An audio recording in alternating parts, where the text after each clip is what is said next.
নিজে যদি না পারেন তারপর অন্য অপশন খুঁজবেন, ঠিক আছে? নিজে পক্ষে যদি সম্ভব হয় তাহলে কারো কাছে যাওয়াই দরকার কি?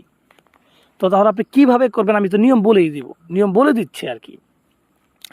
এটা আপনি মূলত কুফুরি তাবিজ এগুলো শনি অথবা মঙ্গলবারের দিন করবেন, যেটা আপনার ভালো হোক। শনি মঙ্গলবার যে কোনো একটা দিন সিলেক্ট করবেন, রাত্রের বেলা করবেন, রাত্রে 8টার পরে, 8টা থেকে 9টার মধ্যে করবেন, 1 ঘন্টা সেতারা থাকবে। হ্যাঁ, 8টার পরে 8টা থেকে 9টার মধ্যে তাবিজটা করবেন। তো এটা করার জন্য আপনাকে যাইতে হবে একটা নদীর পাড়ে। নদীর পাড়ে গিয়ে সবুজ কালার কাপড় বিছাবেন, সবুজ কালার কাপড় বিছায় তার উপরে বসবেন। চতুর্থ সাইডে আগরবাতি মোমবাতি এগুলো ধরাই নেবেন এবং চতুর্থ সাইডে গোলাপ জল লাগাই দিবেন এবং আপনার শরীরে আতর লাগাবেন। আপনার যে গোপন অঙ্গগুলো আছে সেগুলোর মধ্যে আতর লাগাবেন। গোপন যে অঙ্গ আছে, ছেলে হলে ছেলের অঙ্গে লাগাবেন, মেয়ে হলে মেয়েদের অঙ্গে লাগাবেন। হ্যাঁ, গোপন অঙ্গে আতর লাগাবেন। তো লাগানোর পরে আপনার মুখের ভিতরে মিষ্টি জাতীয় কোনো কিছু, মধু অথবা চিনি এগুলা দিয়ে তাবিজটা লেখা শুরু করবেন। তাবিজ লেখার সময় যার জন্য করবেন তার কথা মনে মনে ভাববেন আর লিখবেন। তারপর এখন তাবিজটা লিখবেন কীভাবে, মানে তাবিজটা কীভাবে লিখবেন? তাবিজটা লিখবেন আপনি একটা সাদা রেশম কাপড়ের উপরে। সাদা রেশম কাপড় নতুন কিনে আনবেন।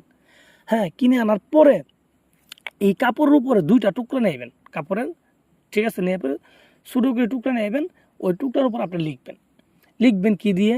আপনার জাফরান, মেশক জাফরানের সাথে আপনি যে কোনো অবিবাহিত মেয়ের মাসিকের রক্ত বা বীর্য এগুলা দিবেন। দিয়ে মেশক জাফরানের সাথে আপনার একত্রিত করে একটা কালি বানাবেন। কালি বানানোর পরে আপনি কী করবেন? দুবলা ঘাস আছে, এই দুবলা ঘাস দিয়ে কলম বানায় এই সাদা রেশম কাপড় উপরে এই তাবিজটা লিখবেন। সুন্দরভাবে যেভাবে বলা আছে ওইভাবে সেম টু সেম লিখবেন।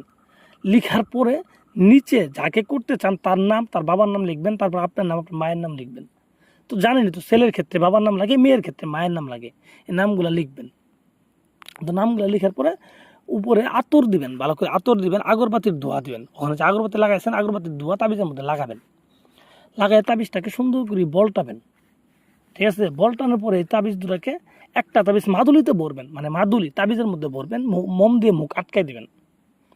আটকে দেওয়ার পরে এই তাবিজটাকে একটা ছোটো মাটির হাঁড়িতে একটু মধু রাখবেন, রাখিয়ে তাবিজটাকে ওখানে চুবায় রাখবেন, চুবায় আপনার ঘরে রেখে দিবেন, ঠিক আছে?